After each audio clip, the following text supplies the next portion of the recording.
Assalamualaikum warahmatullahi wabarakatuh. Alhamdulillahirabbil alamin wassalatu wassalamu ala asyrafil anbiya'i wal mursalin wa ala alihi wa sahbihi ajma'in. Allahumma iftah 'alaina bi hikmatika wa anshur 'alaina rahmatika ya dzal jalali wal ikram.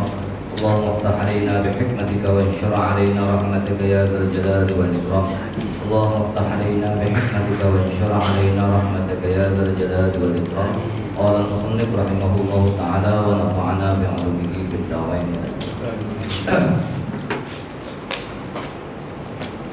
Jadi kita sambung kembali pengajian mingguan kita Kasyful Asrar. Surah 99. Surah 99. Ini satu khatimah. Apa khatimah? Mana kesudahan. Khatimah mana kesudahan. Nas'alullah husnaha. Kita mohon baik kesudahan dalam perjalanan kehidupan kita insyaallah. Pada menyatakan hak lelaki hutang atas perempuannya. Mana hutang atas perempuannya? Jadi kita hak orang laki-laki bermakna kewajiban di atas perempuan kena tunaikan. Kalau dia tak menunaikan, dia tak melaksanakan, bermakna dia masih menanggung kesalahan dia dengan suami dia.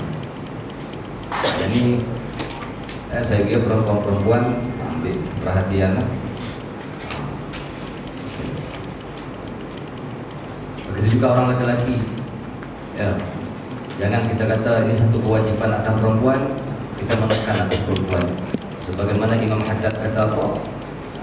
Jangan kamu jadikan hak kamu sebagai orang laki-laki menyebabkan istri-istri kamu ini termasuk ke dalam perempuan. Sikit-sikit gitu kita hak, kita tak ada sifat musamahah. Musamahah ini mana bersikap tolak ansur dengan istri kita. Ya, bila seorang laki menerima qabiltu nikahaha bil mahril madhkur, aku terima nikahnya dengan mahar yang disebutkan. Oke. Bermakna di situ dia sudah menerima amanah daripada Allah Taala. Amanah apa? Amanah bimbing perempuan. Kenapa perlu bimbing perempuan? Fa innaha khuliqat min dila'in a'waj. Nabi kata. Sesungguhnya perempuan itu diciptakan daripada tulang rusuk yang paling bengkok sekali, paling bengkok. Kalau kamu paksa dia nak betulkan, nak luruskan, nescaya dia akan patah. Tapi kalau kamu biarkan dia terus, dia akan bengkok terus. Jadi macam kita nak luruskan buluh kan, dia tak boleh pakai paksa.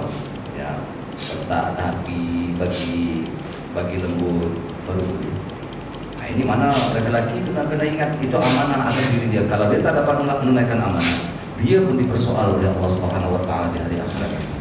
Kullukum ra'in wa kullukum mas'ulun an ra'iyati. Tiap-tiap kamu itu adalah pemimpin. Tiap-tiap pemimpin akan ditanya dengan apa yang dia pimpin, apa yang dia dijaga. Suami ditanya tentang istri, istri ditanya tentang suami pada hari akhirat.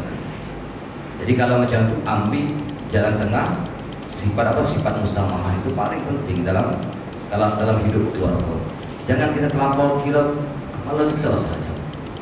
Laki-laki cara dia dikira pendapat dia saja. Perempuan dikira dia juga pendapat dia sahaja. Tak ada sifat tolak ansur dalam berkeluarga. Yang ini masalah. Jadi kena ambil jalan tengah. Ya, berbincang. Kalau tidak apa arti perkahwinan kalau tak ada perbincangan, tak ada orang panggil tolak ansur. Gitu. Nah, yang itu penting dalam hidup keluarga.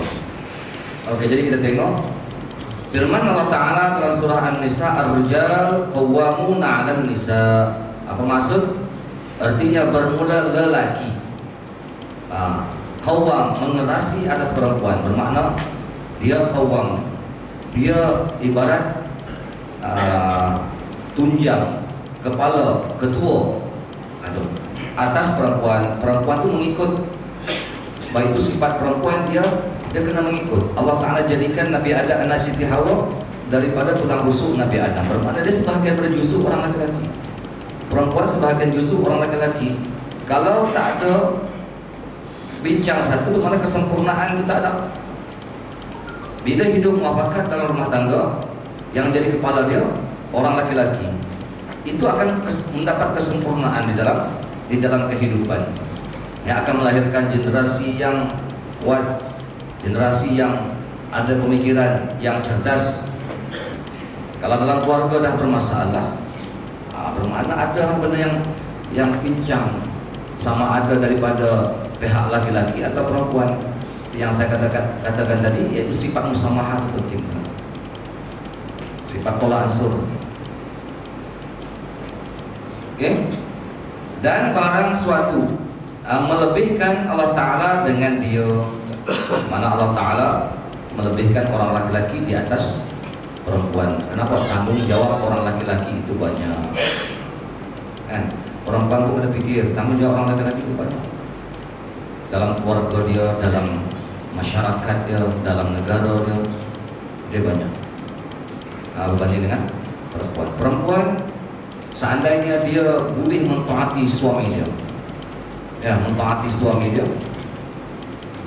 walaupun contoh amalan dia tak banyak, tetapi kehidupan dia menggembirakan hati suami. Sebenarnya anak kunci surga dalam tangan dia. Amalan tak banyak, tapi tak ada masalah. Bila salah seorang meninggal dalam keadaan redha, suami redha, istri pun redha, tak apa lah. Yang penting etiqad sebenarnya.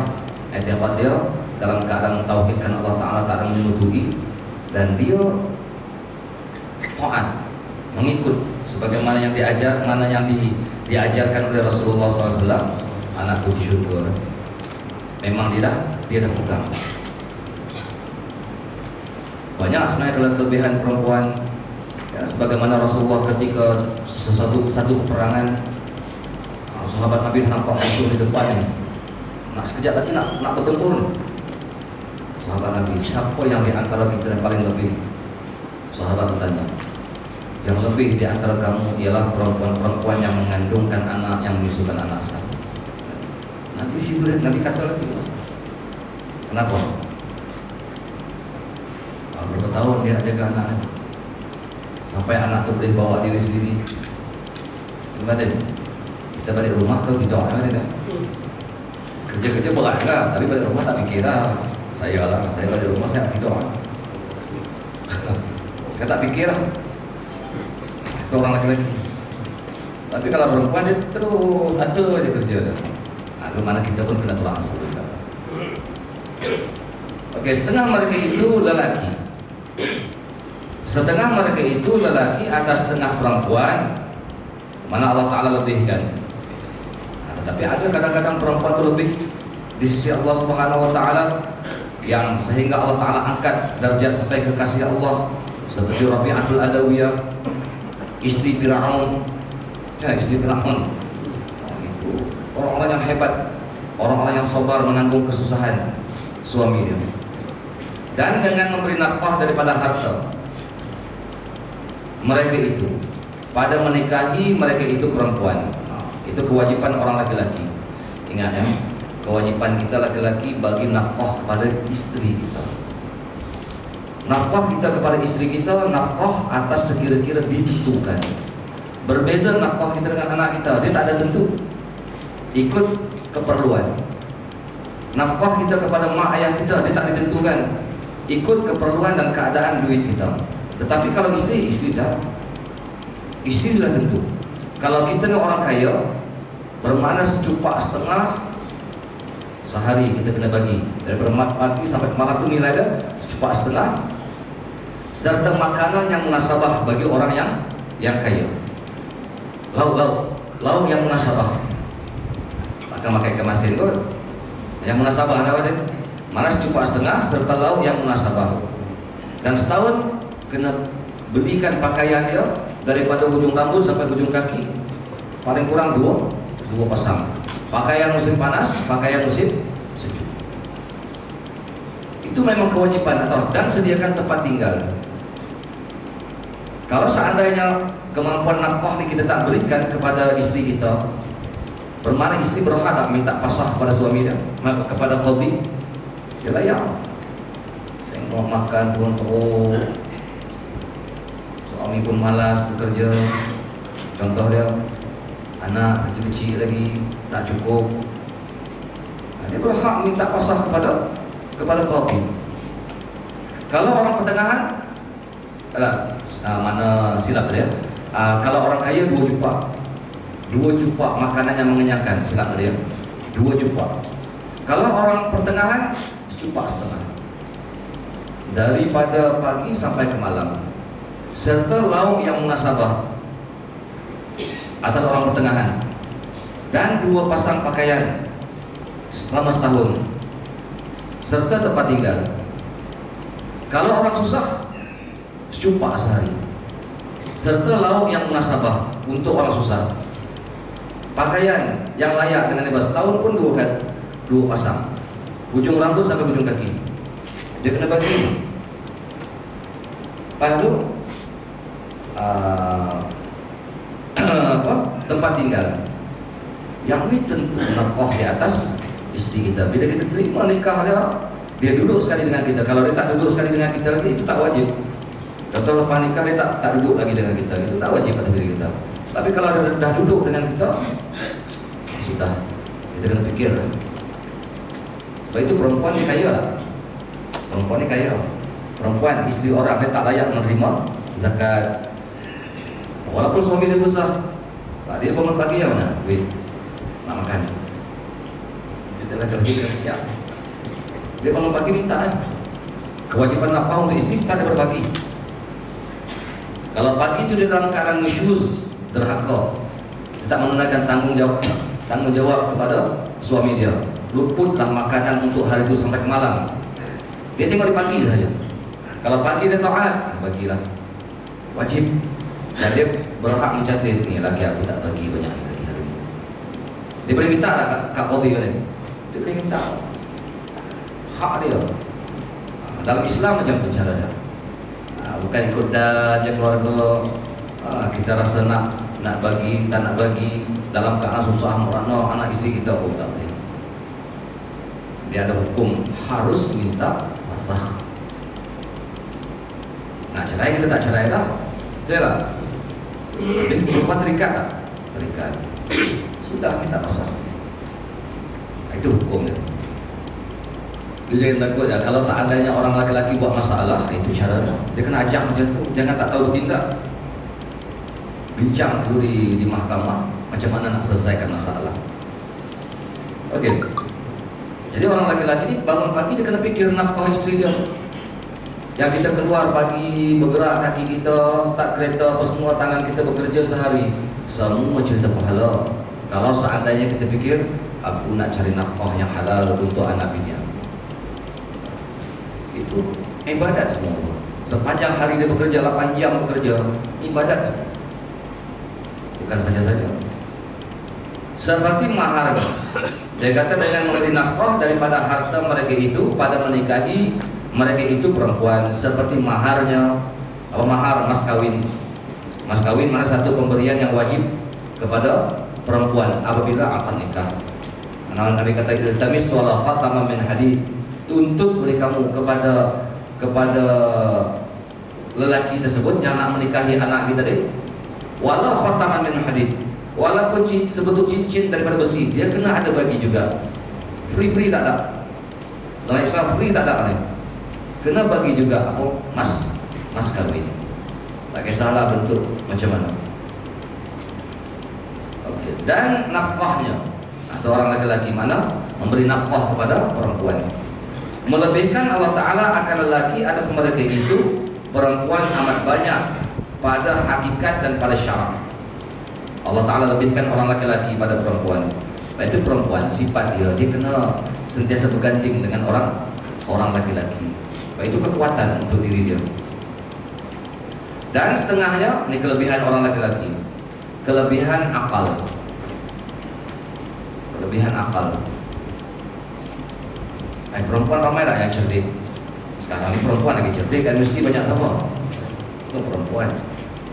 Tapi macam mana ni tak betul kan? Segi kecerdikan tu kita tak menafikan. Tetapi kalau seandainya berlaku benda-benda besar, siapa yang boleh berfikir? Perempuan ni buntu. Dia kira tak boleh nak bertindak. Kalau benda-benda yang terjadi benda besar, orang lelaki ni agak Memang watak dia Allah Ta'ala bagi, sifat dia orang laki-laki Allah Ta'ala bagi, dia kekuatan untuk menanggung benda itu. Dia boleh bertindak bagaimana selesai masalah. Kebanyakan perempuan payah. Kenapa? Sebab perempuan dia nak detail kecantikan. Rumah kemas, okey. Rumah yang nak kemas kan. Dia nak kesempurnaan, itu yang Allah Ta'ala jadikan watak dia. Kalau kerja situ kerja tu cantik. Memang sempurna gitu. Kalau dengan orang laki-laki, kita orang laki-laki ni asal jalannya boleh bergerak. Itulah watak kita, kan? Watak kita ni bukan segi jamaah dia kurang. Orang laki-laki ni dia ibarat kemuliaan, degah. Kemuliaan itu pada orang laki-laki, tapi kecantikan, kesempurnaan bukan di orang laki-laki. Dia di perempuan. Tapi kalau digantikan kemuliaan, kecantikan, sempurna, itu orang panggil jalal jamal. Jalal jamal itu ada di dalam keluarga kita. Okey. Kelebihan akal dan ilmu. Nah, ilmu pun sebenarnya orang laki-laki itu kekuatan untuk menerima ilmu.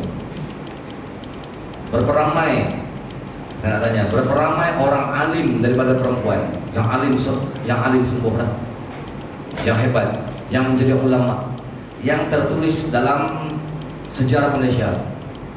Ramai. Ada.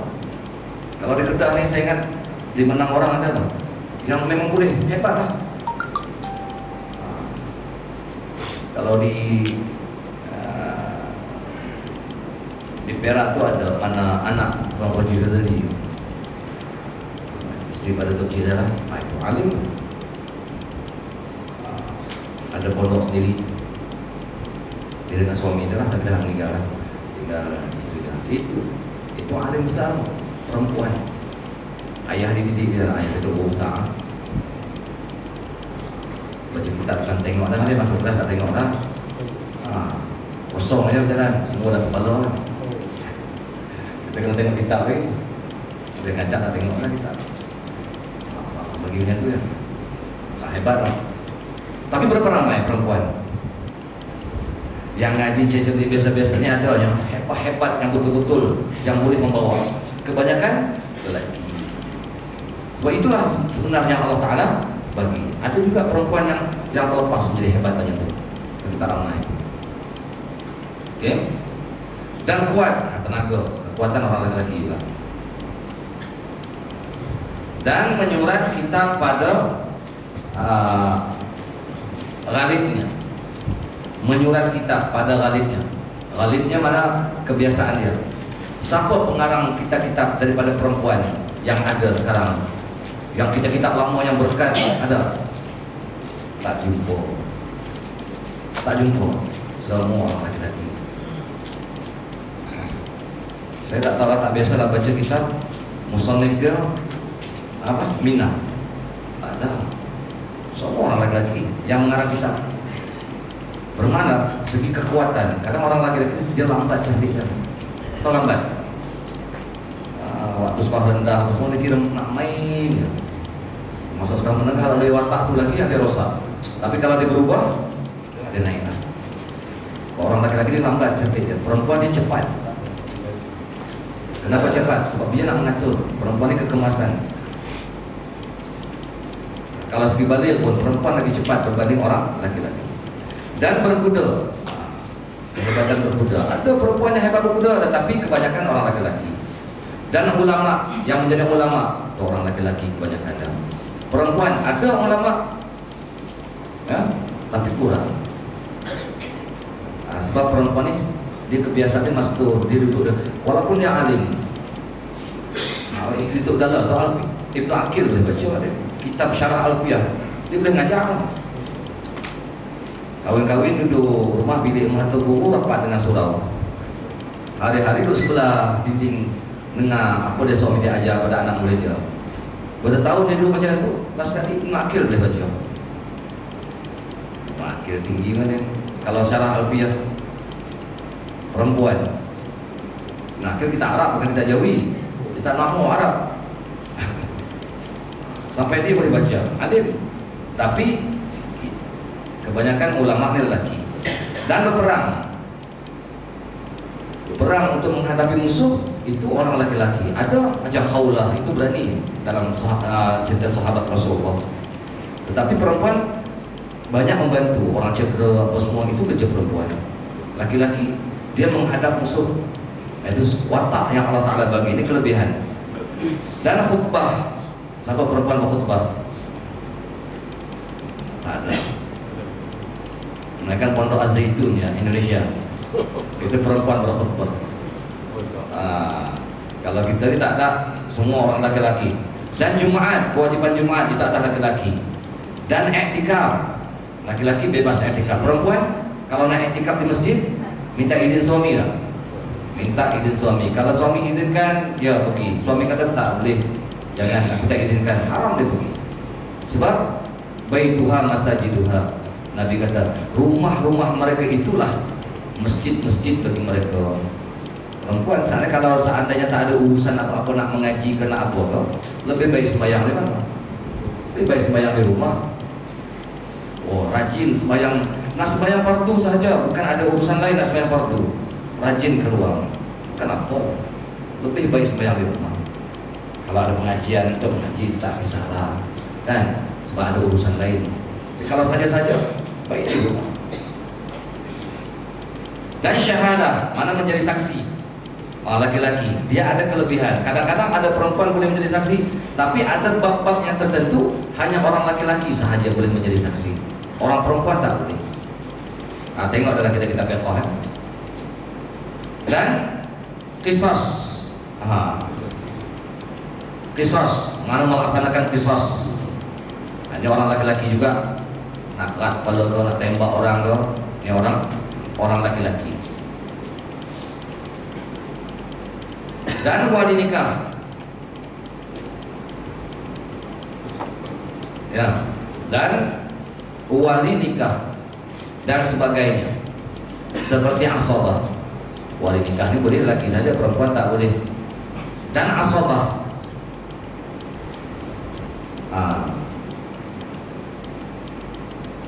ya, dan asabah. Macam mana asabah? Perempuan kalau anak seorang perempuan ya, anak dia boleh makan separuh pada harta. Kalau dia berbila-bilang ramai 2-3 orang perempuan semua, dia makan 2/3 harta dalam orang itu. Tetapi kalau dia berhimpun dengan seorang saja anak laki-laki, dia asabah. Ya, asabah mana bila kaya dia bergabung dengan orang lain. Jadi kalau dia asabah, lelaki makan 2, perempuan makan 1. Tapi kalau tak bergabung dengan orang laki-laki, dia makan 1/2 atau 2/3 harta sahaja. Itu perempuan. Dia tak akan menghabisi keseluruhan harta. Berbeza anak laki-laki. Anak laki-laki jangan, dia oleh buat. Dapat kita seorang anak laki-laki, harta kita pakcik-pakcik ke, adik-beradik ke, tak usah saya marah. Kalau kita ada anak laki, confirm dia akan habiskan harta semua. Dia akan bagi adik perempuan dia 1, depo ambil 2. Kenapa laki-laki banyak? Laki-laki tanggung jawab dia banyak. Perempuan ada tanggung jawab. Kalau perempuan bekerja sebenarnya, tapi kadang mungkin perempuan bertolak ansur, apakah sama-sama belanja. Sebenarnya simpan jalan duitnya, makan apa semua tu tanggung jawab orang laki-laki. Perempuan tak wajib. Nak makan, nak bayar rumah, nak bayar apa semua, orang laki-laki tak boleh. Laki-laki. Itu mana laki-laki itu makan asabah. Dan talak, laki-laki berhak menceraikan isteri. Perempuan minta tolak boleh? Haram atas perempuan. Ceraikan aku, dia kata. Berkelahi sikit-sikit, ceraikan aku. Apa hukum perempuan minta cerai? Haram. Jadi kalau ada permasalahan, hakim ada, ustaz-ustaz ada, bincang dulu apa semua. Dan kalau seandainya permasalahan tersebut kita boleh minta pasah, sebab laki-laki tak menunaikan hak dia, minta pasah, mengadu ke hakim. Jangan minta cerai. Perempuan tak boleh minta cerai, haram hukum perempuan minta cerai. Sebab apa? Sebab hak cerai itu hak laki. Nah, itu kelebihan orang laki-laki. Perempuan tak ada istilah aku nak cerai, tak boleh. Jadi mana bincang dengan hakim. Kalau dah bincang-bincang tak ada jalan penyelesaian, sah. Kalau suami nak cerai, cerailah. Kalau suami kata aku tak mau, tak masalah. Ini kalau berlaku permasalahan. Dan rojok, paham rojok? Rojok pun contoh, bila berlaku perceraian, masih lagi duduk dalam iddah. Suami pun datang ke rumah istri dah, mertua, aku rojok kamu kena balik ke rumah. Wah, aku tak nak balik, aku tak nak balik. Apa hukum tak nak balik? Ataupun mertua campur, hang jangan keluar rumah ni. Contoh, hang balik, mertua campur. Tak boleh. Tak boleh langsung. Bila suami kata aku rojok kamu, mesti kena ikut. Hukumnya macam tu. Melainkan kalau benda bahaya, contoh kalau balik memang bahaya. Ada yang mati. Ada yang mati bila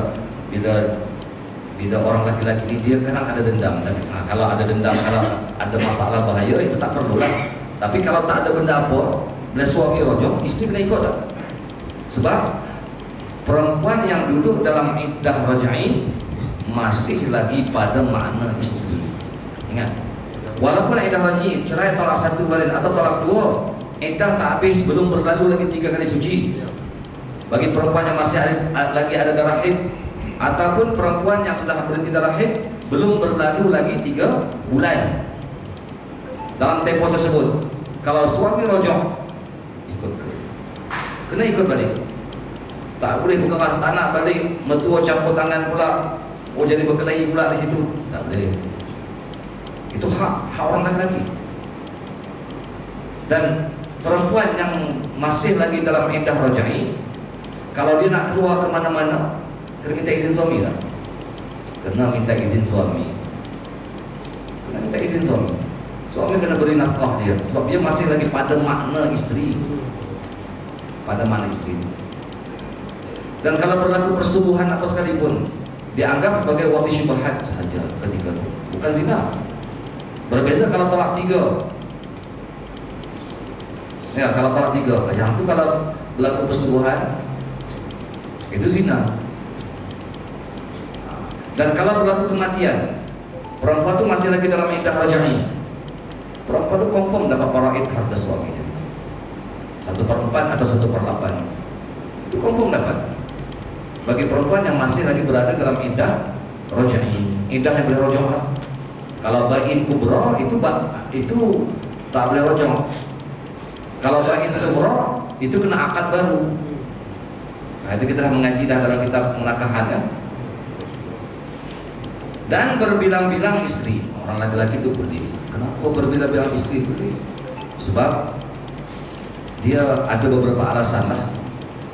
Pertama, orang laki-laki dia berhadap kepada kebinasaan. Macam mana orang laki-laki berhadap kepada kebinasaan? Siapa yang nak hadap kalau berlaku huru hara, berlaku peperangan? Perempuan tak wajib. Yang nak menghadap tu orang laki-laki. Memang itu dalam Islam. Dan lelaki dia sentiasa berdepan dengan benda-benda yang membahayakan. Kalau perempuan dia sentiasa berlindung di belakang orang laki-laki. Nah, itu satu sebab. Nah, dia menyebabkan bila berhadap ramai-ramai macam ni akan menyebabkan bila berlaku peperangan, negara kita aman. Kalau seandainya berlaku peperangan, yang banyak mati siapa dia? Mesti lelaki yang banyak mati. Berbanding dengan perempuan, yang banyak mati lelaki. Yang kedua, yaitu sebab perempuan ramai di akhir zaman. Perempuan itu ramai. Kalau tak diselesaikan masalah macam ni, ada di kalangan perempuan yang tak berkuat. Baik itu harus berbilang-bilang dan mengambil bangsa dan barang sebagai adanya. Macam mana mengambil bangsa dan barang sebagainya? Maksudnya nisbah anak. Nisbah anak boleh tak kepada perempuan? Bin. Semua bin ke lelaki. Tak ada bin kepada perempuan. Hatta kalau anak zina sekalipun, letaklah nama-nama Allah Ta'ala. Abu Abdul Razzaq, Abdul Jabbar contoh dia. Boleh kita letakkan. Nak binkan ke mak dia sampai bila pun tak akan dapat. Semua anak kena bin nisbah kepada orang lelaki. Kenapa? Sebab rahsia anak di situ sebenarnya datang daripada orang lelaki. Dia disulbi orang lelaki. Benih. Kita lahir ada dah bawa balik. Lahir kita saja disulbi kita ada dah berapa orang anak kita. Berapa tahun sampai kita nak menikah, berapa lama orang lelaki mengandung. Mengandung masuk kata dia membawa benih disulbi. Perempuan tak ada. Tapi kekuatan untuk melahirkan anak itu perempuan. Jadi kalau disulbi kita sahaja tak jadi kerja tu. Dia tak nyata di atas dunia. Dia kena ada perempuan. Itu konsep yang disebutkan apa dia? Penzuhiran. Bukan Allah Ta'ala tak mampu melahirkan, menzuhirkan makhluk, tetapi Allah Ta'ala zuhirkan seluruh makhluk daripada Nur Muhammad SAW. Jadilah Nur Muhammad itu Ummu Hayyula, ibu yang pertama bagi kita. Itu konsep perkahwinan semua. Bila kita memandang suami, istri, anak, itulah ibarat sahaja ya. Allah, Muhammad, Adam. Konsepnya macam itu. Ada tanggungjawab apa semua orang lelaki dah. Allah Ta'ala bila menzahirkan makhluk, rezeki dia, apa semua kecukupan itu Allah Ta'ala dah menjamin. Sama dengan orang lelaki. Bila dia berkahwin saja, itu nafkah anak istri dia, semua itu tanggungjawabnya. Ini kelebihan orang laki-laki. Tak ada binkan kepada perempuan.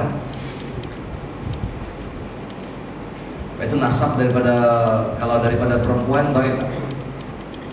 Tuh, macam mana nasab daripada perempuan? Cucu daripada anak perempuan. Boleh dapat faraid? Cucu daripada anak perempuan. Yang meninggal tu anak perempuan, tu anak perempuan pernah meninggal, tinggal cucu. Cucu lelaki tak dapat. Tapi kalau cucu daripada anak lelaki tengok main. Beza. Kalau cucu daripada anak perempuan, bermakna anak perempuan ada anak, tu dia meninggal, cucu tak dapat. Beza kalau cucu daripada anak lelaki. Kenapa? Dia waris kuat paling. Hubungan darah tu ada lagi. Memang semua ada hubungan darah, ya. Tetapi kalau segi kekuatan kuat lagi. Itu dalam hukum syarak. Kan? Kalau cucu ni sebarangan tu dekat kan?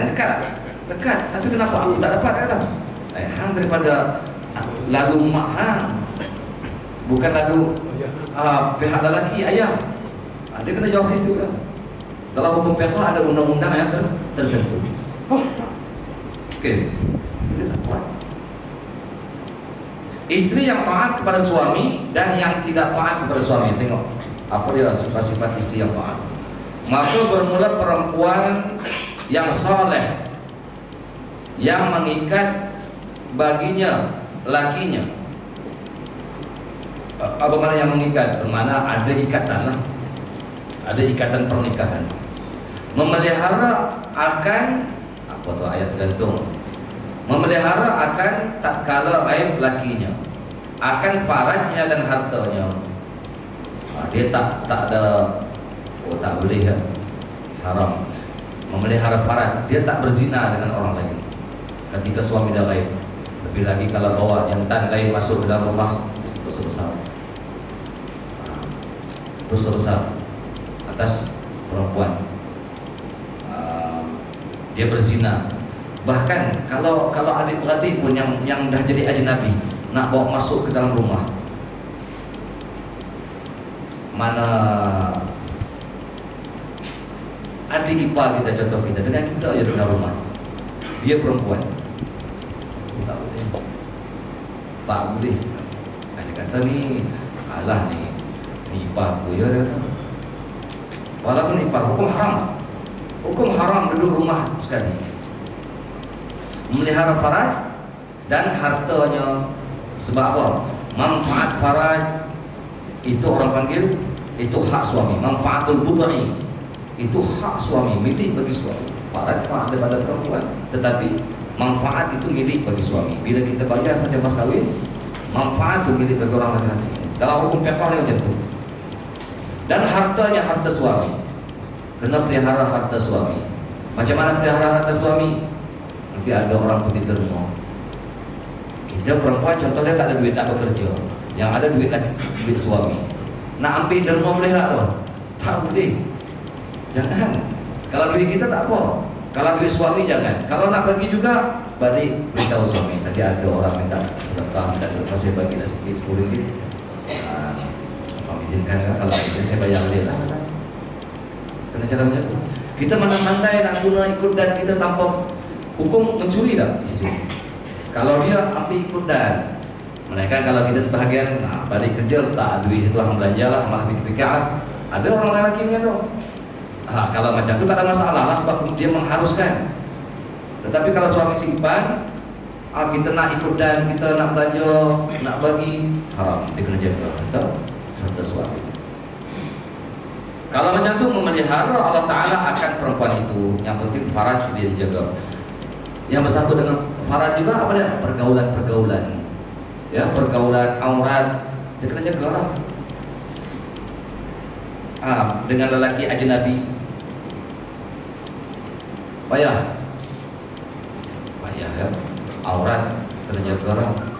Okey, lagi satu saya nak sebut belum kita terlupa. Perempuan kalau balik kampung, balik rumah mertua, macam mana?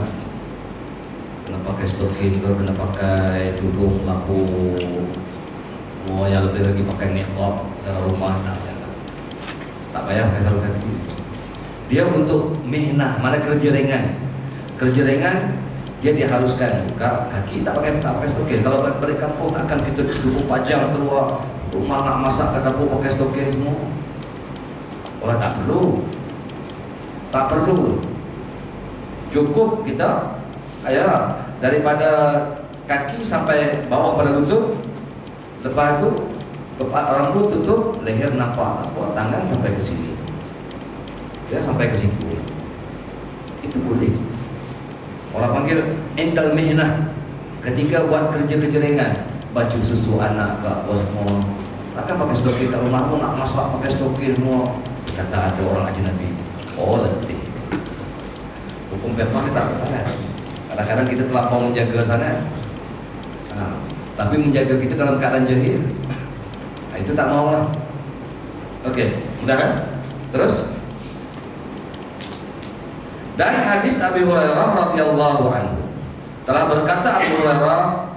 berkata Rasulullah sallallahu alaihi wasallam, bermula sebaik-baik perempuan apabila menilik suaminya kepada menyukakan akan dia.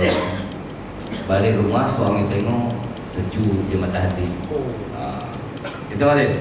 Sejuk mata hati tengok ini Madin.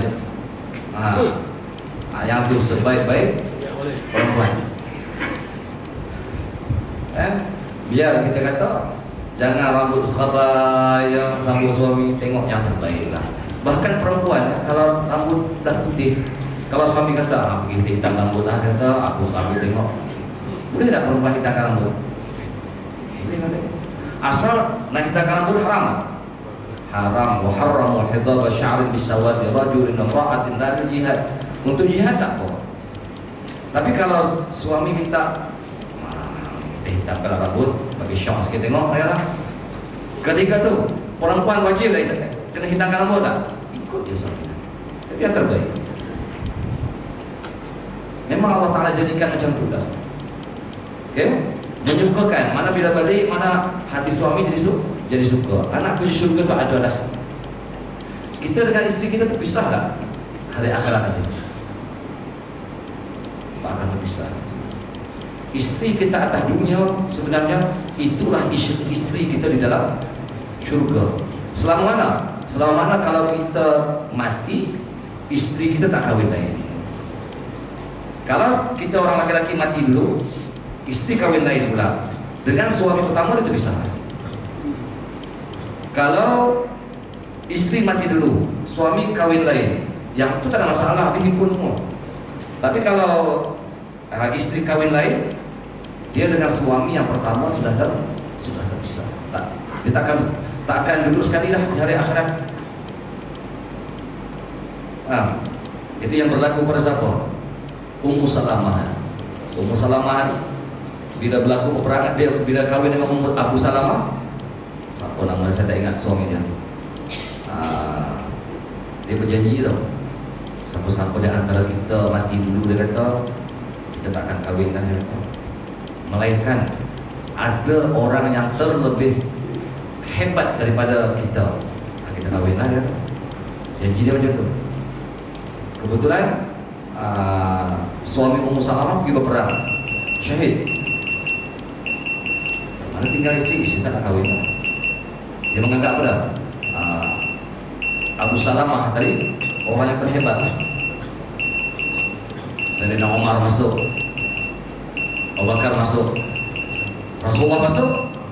Rasulullah masuk tak apa lah. Kenapa? Di antara Rasulullah dengan Abu Salamah, siapa yang lebih hebat?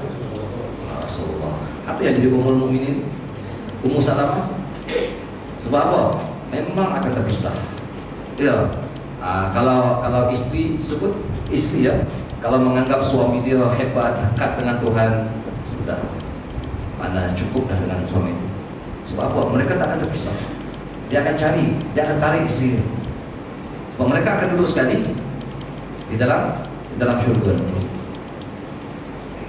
Tak ada yang bidadari itu belakang. Yang menjadi kepala dia istri kita di atas dunia. Tak akan terpisah. Kalau seandainya meninggal dalam keadaan tu, Islam kedua meninggal dalam keadaan tu, memang akan dihimpunkan. Ayah jelah buat apa tu dengan isteri yang kedua dia meninggal, yang pertama dia kahwin pula. Jauh tu beza umur. Haji Abdul Rahman meninggal, saya ingat masa saya ngaji buat apa tu muda tu. Dia tak kahwin. Sekarang tua dah. Jauh beza dengan umur suami dia, Haji Abdul Rahman. Bapak, suami dia orang hebat. Asas duduk apa? Kalau duduk apa? Ayah rajinlah duduk apa? Kan? Itu mana? Inilah mana kalau suami itu dekat dengan Tuhan, orang yang hebat, istri tumpang dia tumpang suami, betul-betul tumpang suami ya. Suami itu yang kena bergerak, yang akan bawa dia jalan ke syurga ke mana, sebenarnya di suami. Di atas dunia sekali, di hari akhirat pun sekali. Kan? Dunia akhirat tu, kalau kita tak cerai lah, mati dalam keadaan tu. Istri. Jadi kalau istri yang bagus, yang baik, insyaAllah itulah teman hidup dunia dan akhirat. Dan apabila menyuruh suaminya mengikut, akan dia tak bangkang selagi benda tu tak bukan maksiat. Suami suruh macam tu, suruh macam ni, ikut je. Dan jika baik suaminya memeliharakan akan harta dan dirinya, harta suami dia jaga, diri dia, anak-anak dijaga, itu amanah. Dan perempuan yang derhaka akan suaminya menggugurkan nafkah. Ingat, sekali perempuan yang derhaka, sebagaimana yang berlaku, yang mana masuk kata perempuan derhaka ini, dia tak menunaikan hak. Apabila suami mengajak, contoh dia, kita berceritakan sebab pengajian, suami mengajak tidur sekali, dia tak mau. Yang ini besar. Bahkan Nabi sebut dalam satu hadis, seandainya suami ajak istri bersama dengan istri, hatta di belakang unta sekalipun, di belakang unta, mana berselimut di belakang unta sekalipun, istri kena melayan suami dia. Kalau seandainya tak ada uzur apa-apa. Sebab itu tanggung jawab sebagai seorang istri. Contoh lagi satu, kalau derhaka istrinya apa dia? Keluar tanpa minta izin suami. Dan lagi satu, kita punya ada sifat musamahah, tolak ansur. Zaman sekarang keadaan kadang istri ini bergerak keluar masuk rumah, dia lah kerja sana sini. Tiap-tiap kali kadang minta izin, agak payah. Jadi mana dah ma'ruf dah bagi kita. Kita tahu dia nak ke mana. Kalau yang jenis dekat-dekat macam ni, itu biasa tak perlu. Nak keluar kedai minta izin tak boleh. Dekat je kedai, contoh dia. Pak minta izin mana? Keluar kedai Ustaz. Oh nak pergi ke mana? Oh nak pergi Kuala Lumpur. Ada kerja apa? Oh, ada kerja-kerja macam ni. Contoh. Kena ada sifatul ansur. Lagi satu apa dia? Kalau seandainya watak isteri itu sebelum ni periang depan suami senyum, tiba-tiba hari ini agak masam, agak dingin. Nah, itu salah satu daripada derhaka. Alamat-alamat derhaka. Ataupun mengunci pintu. Suami nak masuk bilik, dia geram suami, dikunci daripada dalam. Dong lah kat luar, suami dekat cushion. Oh jangan. Saya bisa tengok ni, orang kata ni. Oh aduh, pening pada kita. Jangan, tak boleh kunci daripada dalam rumah, daripada dalam bilik. Suami nak masuk. Ataupun tutup pintu. Apa? Orang yang umpah pintu. Umpah pintu. Jangan, itu watak-watak yang membawa kepada derhaka isteri. Jadi kalau seandainya istri tadi derhaka kepada suami, gugurlah, dia kata menggugurkan nafkah. Bila menggugurkan nafkah? Bila terbit saja matahari pagi esok, kata dia. Macam nafkah malam ni, pagi tadi suami dah bagi kan. Belanjalah daripada pagi tadi sampai malam ni nak tidur ni. Untuk esok pagi sampai malam esok, pagi esok Ustaz. Jadi kalau pagi esok tu istri akan ada derhaka. Buat dingin, tertayar acuh tak acuh dengan suami dia. Tapi kalau jenis mulut biasa-biasa, kadang jenis maki-maki pula ya. Jadi cakap kasar lah, cakap kasar. Itu kadang ada passion dia. Kalau perempuan ni asal memang daripada kahwin tu mulut memang tak boleh nak kata lah, memang jenis pancung lah. Ada passion perempuan macam tu. Kalau macam tu dah PR dia, itu tak dipanggil derhaka. Tapi kalau dulu lembut dia bercakap, sekarang ni lain macam, sikit-sikit pancung. Oh, cakap kasar. Itu derhaka. Sebab watak dia berubah. Tapi kalau dia memang PL awal dia macam tu, tabiat dia kasar, cara kerja dia. Kalau suami kena didik isteri nak bagi hang lembut sikit lah perangai, contoh bila datang nak lembut macam mana? Memang perangai dia macam tu. Memang PL dia memang macam tu. Ya, aku tak dikira derhaka. Jadi bermakna pagi itu penentu dia. Pagi esok. Kalau pagi esok dia dalam keadaan taat, wajib bagi nafkah daripada pagi sampai ke malam. Tapi kalau pagi esok dia masih lagi dalam keadaan derhaka, nafkah sehari pada pagi esok sampai pagi lusa, gugur, habis, cari sendirilah makan. Ya, apa makan cari sendirilah. Kalau dah gugur nafkah, dia takkan balik. Jadi pukul 11 nak makan tengah hari, dia baik pula dengan laki dia. Tak dapat dah hari tu. Tunggu pagi esok baru bagi pula. Hukum fiqh dia macam tu. Dan seterusnya gugur qismah. Apa makna qismah? Giliran. Kalau seandainya isteri ramai 2, 3, tiba-tiba salah seorang isteri derhaka, giliran dia malam ni contoh dia, habis gugur. Dan tak ada qada lah. Kalau seandainya dia derhaka kepada suami dia. Derhaka suami ni berat. Kalau seandainya yang saya dah sebutkan tadi, suami redha ketika itu berlaku meninggal apa-apa, sebenarnya untuk isteri syurga. Walaupun amalannya sedikit. Amalan isteri sedikit, dia kekuatannya di suami. Boleh nak beramal, tapi kita beramal jangan sampai menjejaskan tanggung jawab kepada suami. Ya perempuan lah saya nak pesan. Boleh nak beramal, tak? Nak beramal boleh, tapi jangan menjejaskan tanggung jawab kita kepada suami. Yang fardu itu mesti jangan apa-apaikan. Ini saya nak cerita puasa sunat contohnya. Nak puasa sunat, tanya suami tu, boleh tak puasa sunat esok? Hang lah nak puasa sunat. Tak apa lah. Jangan, aku tak mau hang puasa-puasa. Contohlah, aku tak mau hang puasa-puasa. Jangan, aku tak izinkan. Hang tak izinkan tak usah puasa. Taat kalau lebih bagus. Isteri musafir, suami kata jangan, aku tak bagi izin. Tak bagi izin, jangan pisah. Kalau keluar juga, bahkan buat haji yang sunat, umrah yang sunat. Kalau seandainya suami kata, aku tak izinkan, boleh izinkan keluar. Suami berhak sekat tengah jalan walaupun dia niat ihram, putuskan ihram. Ada kata aku dah niat ihram dah ni, sudah berhenti ihram balik ya. Boleh tak suami batalkan macam tu? Oh boleh. Untuk isteri dia boleh batalkan. Saya kata dah niat ihram sekalipun, balik. Kalau suami kata balik, balik. Ayat bicara. Sabda Nabi SAW, dia ada kisah ya. Siti Fatimah ni dua kisah ma'ruf bagi kita Siti Fatimah. Kisah yang pertama apa dia? Melawak Siti Fatimah. Siti Fatimah ni Sayyidina Ali balik waktu malam tu, dia melawak agak kasar. Sayyidina Ali jadi masam muka. Siti Fatimah perasaan macam tu.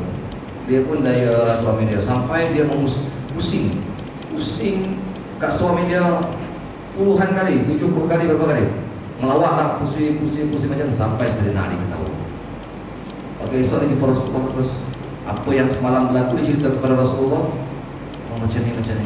Rasulullah kata, wahai Fatimah, seandainya kalau kamu mati pagi ni, suami kamu masih lagi belum memaafkan kamu, nescaya aku tak akan sembahyangkan mayat kamu. Itu Rasulullah sendiri. Kadang-kadang melawak ya. Kalau seandainya kamu mati pagi ni, suami kamu tak maafkan kamu lagi, aku tak akan sembahyangkan. Pada pihak apa besar ya. Yang kedua, Siti Fatimah tanya Rasulullah, siapa jiran aku dalam syurga? Jiran kamu perempuan nama sekian, nama sekian. Dia pun cari bawa anak dia Hasan Husin, cari siapa? Rasulullah kata jiran aku dalam syurga ni, dalam syurga Nabi. Dia pergi bagi salam. Keluarlah perempuan.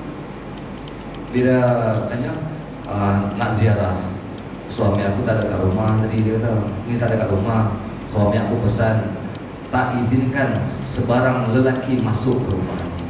Ni anak kamu Hasan Husin ni ada lelaki, wah budak lagi, aku tak bagi izin. Sebab suami aku kata begitu. Tengok perempuan balik Siti Fatimah. Esok datang pula, datang bersembang, dah bersembang lama. Ustaz, ya Fatimah, aku ada kerja sini. Aku dah. Dia masuk bilik, dia bercantik-cantik apa semua. Dia bawa air, bawa rotan satu. Rupanya suami dia nak balik. Siti Fatimah tak balik lagi. Bila suami dia balik ya, pertama dia bagi air minum. Itu adab ya. Bila suami balik tu tanya, mana siapkan air.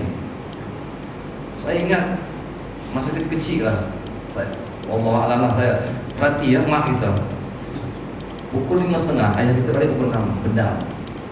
Pukul 5.30, petang lah yang selalu saya perhati ya. Kubih dengan air teh lah. Mesti ada. Dia balik-balik, dia semayang, dia terus ke meja ya. Itu cara dia. Saya bukan nak puji mak saya, tapi memang benda tu yang dia buat. Petang-petang, mana bila suami dia balik, air dah ada dah, dah ada makan-makan apa. Itu yang betul dah. Rotan tadi itu apa? Kalau hari ini aku ada silap, boleh mati buat ada ni. Ada rotan.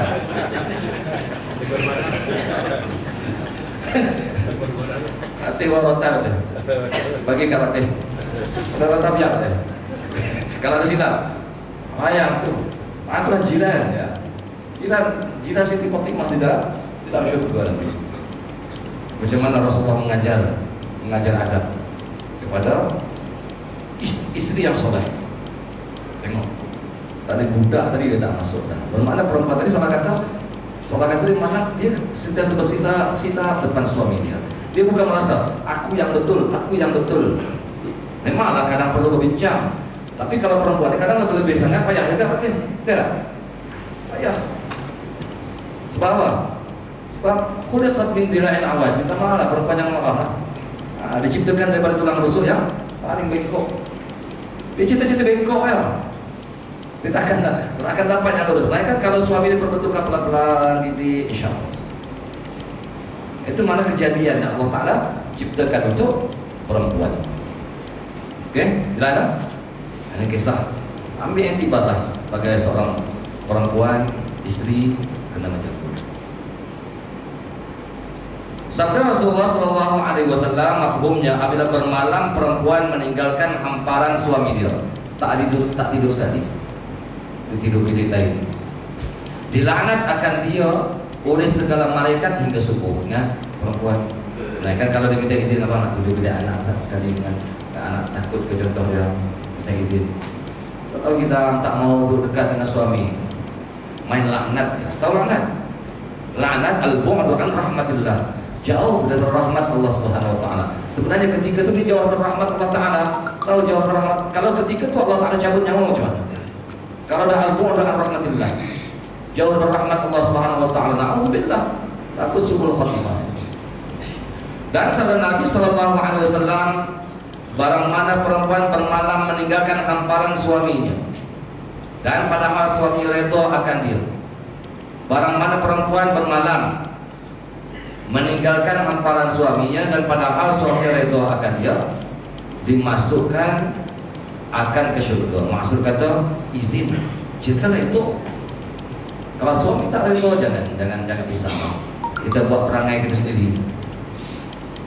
Ya, perangai kita sendiri tak boleh.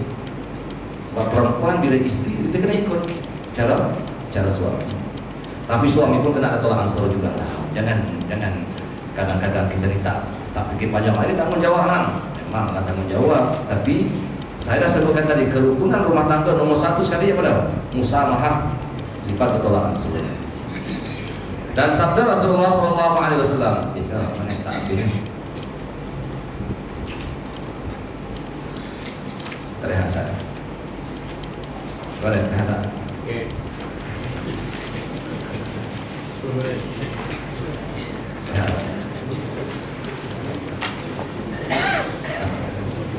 10 menit.